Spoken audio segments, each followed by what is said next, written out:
So I'm continuing on my journey of somewhat higher reps and and more just training movements to complete exhaustion. So for deadlifts, it's not really. I mean, like if I go all out on deadlifts, it's not like I can drop the weight or grab some dumbbells and do something. Basically, does the same thing. I mean, in theory, I guess I could do like stiff leg dumbbell deadlifts or something like that, but it's not really the same thing.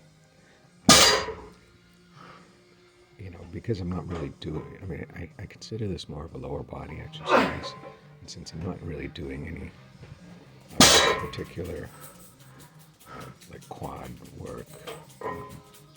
It's just whatever I get deadlifts, which is, I mean, not bad. I thought, well, maybe I could do like some, walking lunges or something like that. Just to feel the, more flexion in the thighs. And who knows? I mean, maybe like throw something like that in there. Maybe I will. I don't know yet. I get 10 reps here on this day with 215. So the question is, if I do them, do I go up to it? Or do I try to go up to like 12 reps before I go up in rep weight? Which is a lot for deadlift, but deadlifts are just different than any other exercise. I mean,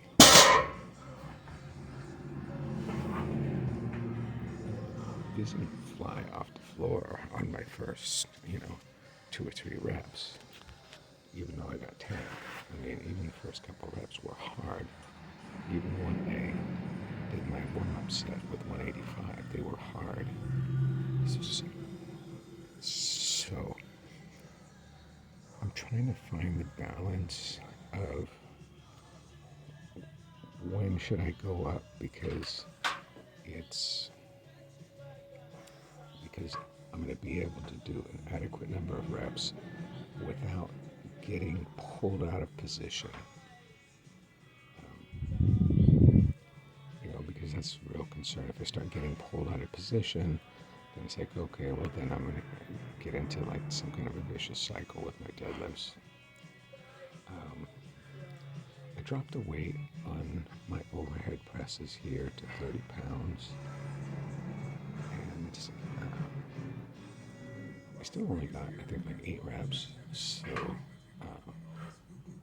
it's not that much. I was doing like 4 reps or maybe even 5 with 35 pounds. These felt pretty good. I felt like, I was really controlling it, getting good stretch. So I'll definitely continue with that. After this, I went straight to, I believe,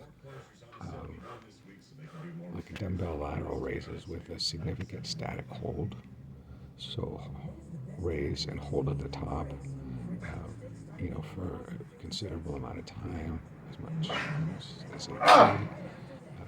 So not doing a lot of reps.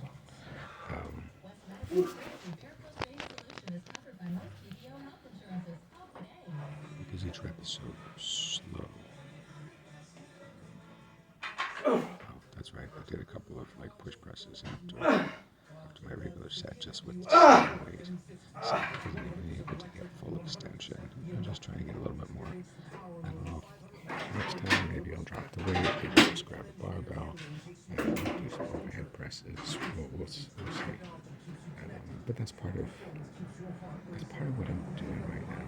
Is like I have my basic exercises where I want to go reasonably heavy, try to increase the weight, that kind of thing. And then just go and get that movement to that target muscle group and just try to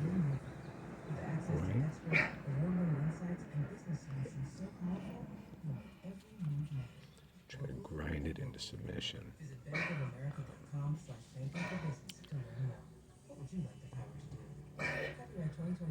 The laterals, it's good. I get kind of, the little bit of a burn in the lateral deltoids. I don't love them as much as the compound exercises, so we'll see where I go with that.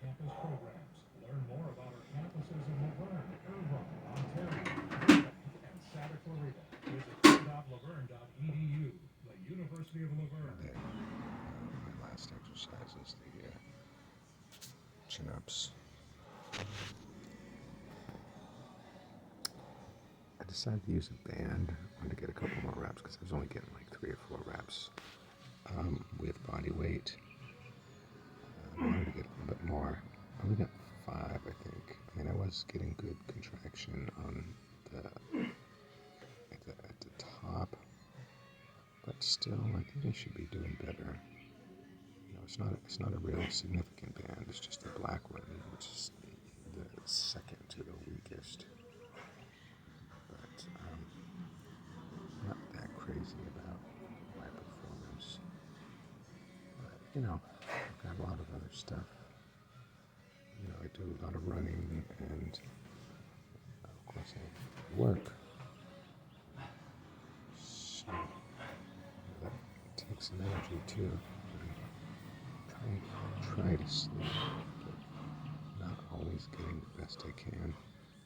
So I got the number of reps through as much as I could with the band, and then I'm doing negatives. I do the negatives with body weight. So you can see the band just swinging there. Just because trying to do the negatives and keep my foot in there and then climb back up, it's cumbersome. I am thinking about getting like a neutral grip attachment for my pull-up bar. So just researching to see if it will fit my bar. So that's likely to